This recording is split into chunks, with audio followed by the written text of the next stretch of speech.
Welcome to NZX's Issuer Milestone series. My name's Hannah Lynch and today I'm joined by the CEO of Genesis Energy. Albert, welcome back. This is the second time we've interviewed you here on NZX TV. You joined us in 2014 following the listing of Genesis Energy. No, it was a pleasure to talk to you then and it's a pleasure to talk to you today. Thanks very much. What are some of the advantages that Genesis has noticed since becoming a listed company? Well, we certainly have seen a lot of advantages from the listing. While the Crown has still retained that 51% shareholding, we've seen a great deal of interest in the company that's been generated since the listing. We now have over 50,000 retail investors, a good number of institutional investors, and there's an increased interest in all of the activities that the company is doing by the general public. A lot of that interest is translated to good analyst coverage. And we're really appreciating the feedback that we're getting from perceptions about what we're doing in the company, how we're adapting to the new energy future that we're seeing in New Zealand. It has been a great deal of interest to really see the pride develop internally in the company and the activities that we're doing. And how do you think listing on the NZX has changed Genesis Energy's strategic direction? Well, we went into the IPO with a fairly clear idea of the strategy, where our strengths and weaknesses were.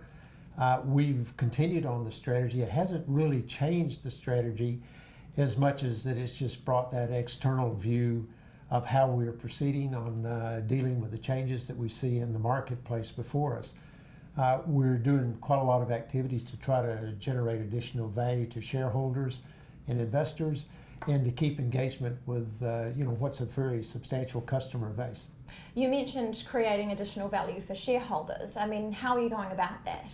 Well, we certainly delivered a lot of focus to that, and if we ever have any tendency to forget the investment people, remind us very quickly of that. As I said, we aren't in the static industry. We're starting to see a lot more involvement from the customers, a lot more choice that they have available to them. We continue to really concentrate on that good value that our retail base delivers to us. And we're doing quite a lot of work on repositioning our generation fleet into a changing market. A lot of volatility around the commodity prices that we have to worry about, things like oil price, methanol price. But in the balance, it really is about trying to drive that long-term value, and we're really focused on it. Great.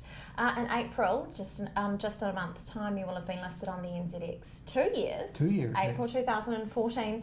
What piece of advice would you give to a company who's got ambitions of one day listing on the NZX? Well, I think grey-haired guys like me always like to offer advice free. I think the single biggest thing that we did going into the IPO, we understood what our strategy was. Yeah. We understood very clearly what our investment story was. We stayed very true to the investment story through the IPO and post-listing. And the single biggest advice is for a company to really understand where the value is for the shareholders, why they should invest in you, and keep the story true. We are making changes in strategy as we go forward, but it just is incumbent on us to make sure that we carry our investors with us as we make those changes. Thanks so much for joining us, Albert. All the best. It's a pleasure. Thank you.